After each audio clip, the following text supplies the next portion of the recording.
Hello, hello, hello. Welcome to another episode of Dr. Maisha. And I want to talk about something today that actually I really love to talk about, which is values. Now, any person who's listening who has hung around me long enough, who knows me, who's followed me, who's heard me speak, knows that I love to talk about values. And here's why. Values are a person's values. And when I talk about values, I'm talking about the deepest of the core values. And we're going to get into that in just a moment. But values are something that motivate us at the deepest level. Values are behind beliefs, values are behind attitudes, values are behind our actions. And values are given by many, many things. So they're given by our upbringing, they're given by our past experience, they're given by our culture, they're given by the things that our parents, our teachers, and even our friends and society has installed. And and I think that a lot of times when people think about like their core values, like the deepest part of what's important to them, they think that that doesn't really change over time. But in actuality, it can. And it can and it can, excuse me, when we as we grow, as we develop ourselves, as we like engage in personal development, as we expand our social circles, our community circles, our values can expand and they can actually change. But what I think is most important to take away from today as we move through this is that as we interact with each other, much of the interaction much of the interactions, much of the listening and the decisions are coming from these deep core values. And much of what motivates us to speak, to do, to act the way we do is coming from these deeper core values. And they get formed early, early, early in life in our formative years. And so I want to talk today a little bit about how do you elicit someone's values? What are they, first of all? And then how do you begin to elicit someone's values and what context does this apply? Now, you might see the title in your organization and your communities, but this also applies in families. If you're a parent, if you're a sibling, if you're a child of a parent, then speaking into someone's values and listening for their values can be extremely valuable in motivating them and empowering them and even getting what you need out of that interaction or out of that relationship. And in fact, being heard as well. So let's talk about it. Let's just start with, well, what do I mean when I talk about values? When I talk about values, it's very simple. What is important to you? And it's not just what's important to you at the surface level. And there are surface values, like there's surface values, and then there's those deep core values. So at the surface, at the surface and in the moment, maybe finance is important to you, maybe um, getting a promotion, maybe losing pounds, whatever it is. There could be like some surface values. But then there are the deeper values, the thing that drives you.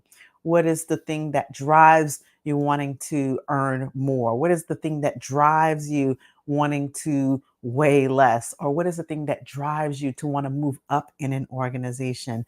And those are those deeper core values. And those are usually they are one word, one or two words, if we were to verbalize them. So, maybe a core value is integrity, or maybe a core value is legacy or contribution. These are the things that drive and motivate us at the deepest core level.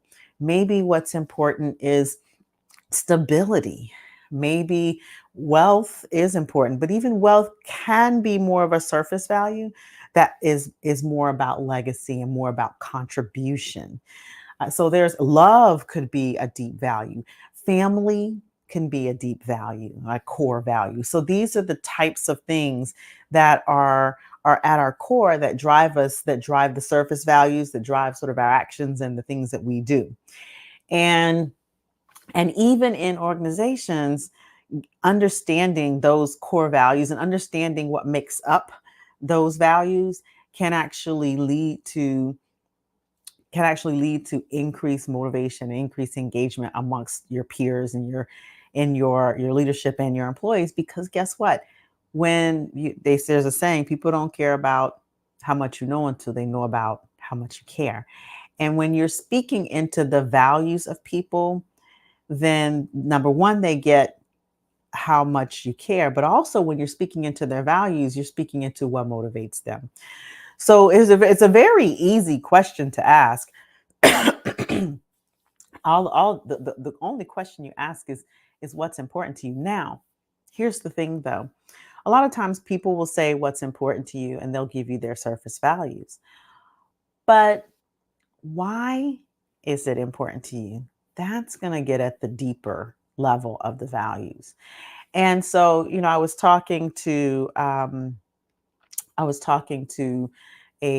leader in an organization that I work with, and we were talking about this idea of getting what's important to their a particular group of people who are not engaging at the level that they wanted. And the question is, what's important to you? And if you interview enough, and so this is when you're talking about communities and organization, this is important because there are values at the level of the individual. And then there are values at the level of family. There are values at the level of group. There are values at the level of community, organization, you know, all of those types of things. And so how you get a sense, because you may not be able to play into the individual values of everyone if you're talking about a community or an organization.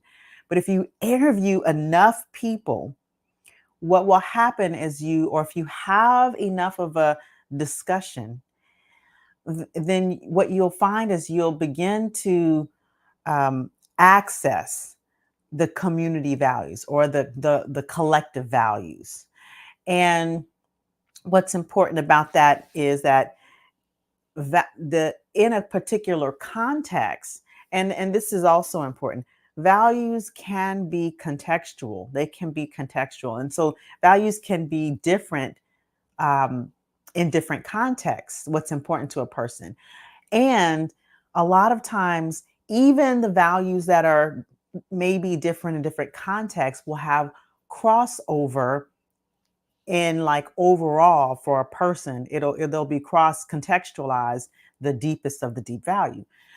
However, excuse me, coming back to the values of a group of people, having just, communication is everything. Having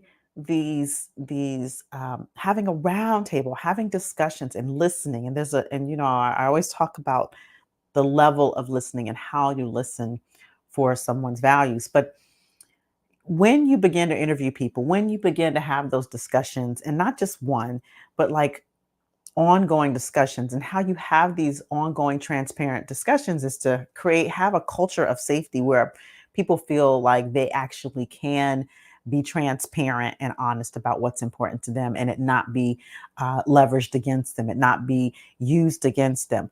But to be able to ask a collective group of people, you will start to see themes of values.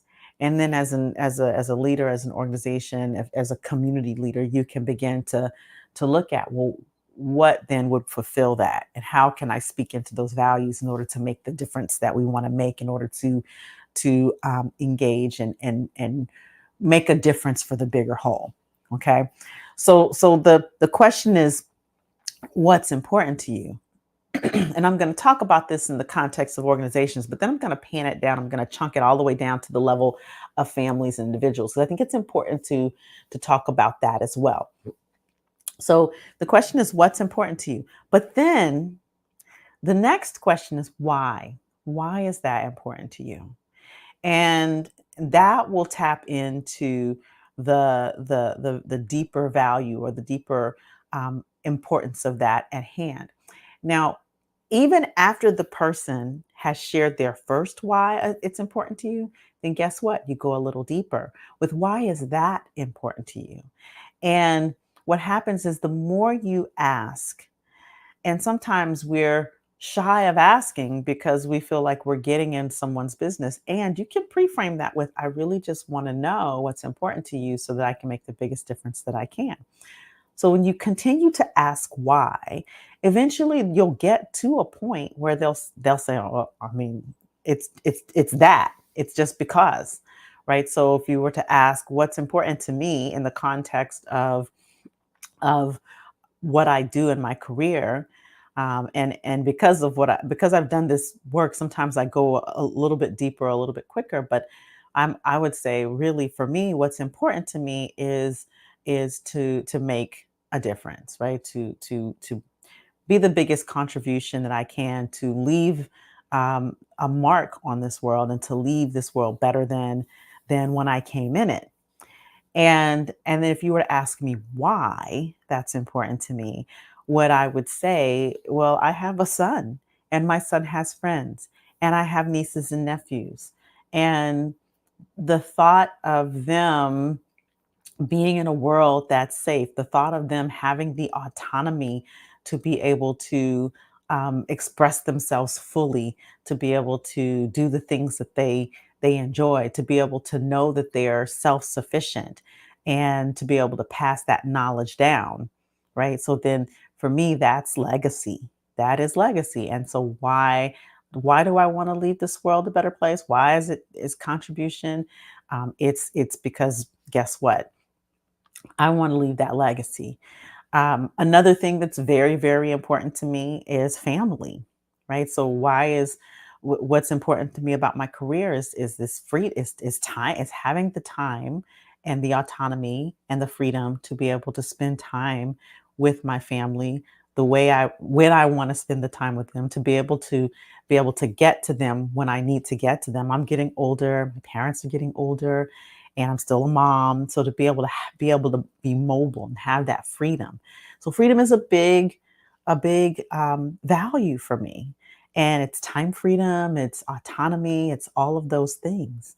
And so when you start to get with your, if you have a team, if you have your employees, if you have your colleagues, if you're a person who is speaking to a leader and you're wanting to speak into that listening, you got to know like what's important to them. And if we were to chunk that down, and let's say talk about it from the standpoint of family, of friends, of inner circles, of spouse and partners, it's just as important.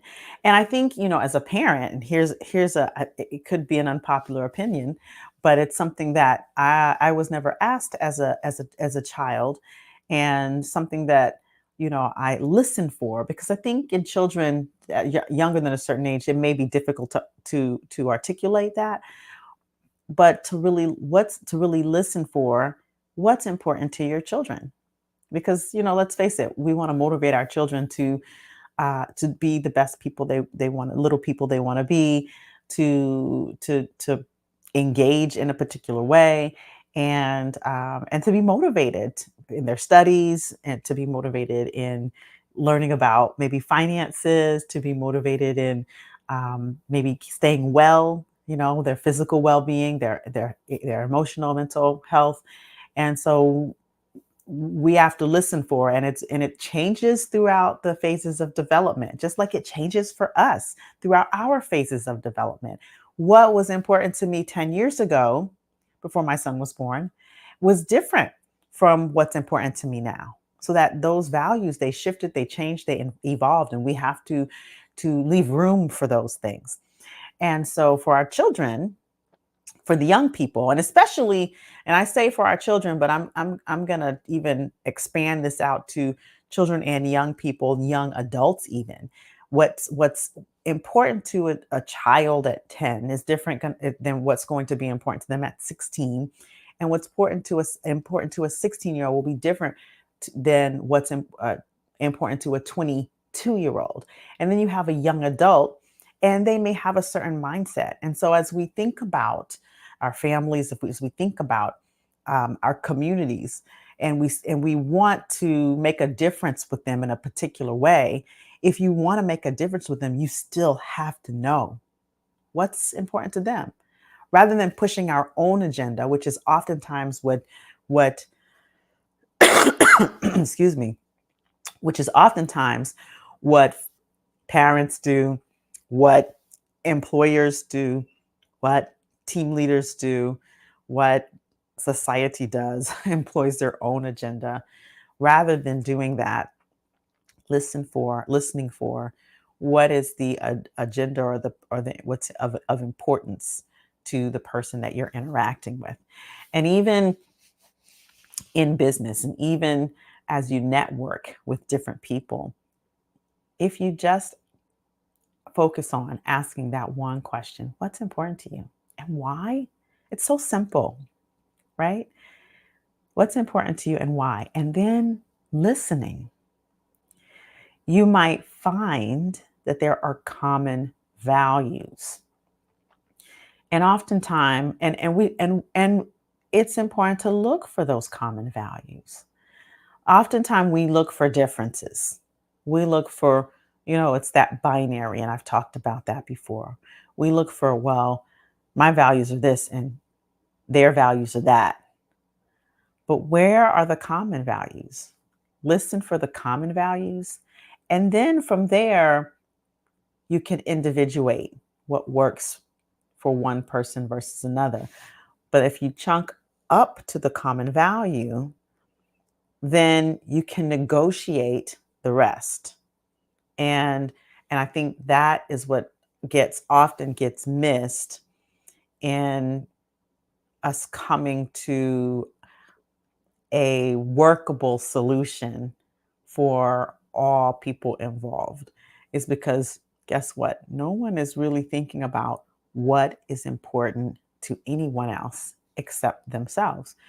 And the system has set up the system, our system, our societal system is set up to ignore what's important for whole groups of people.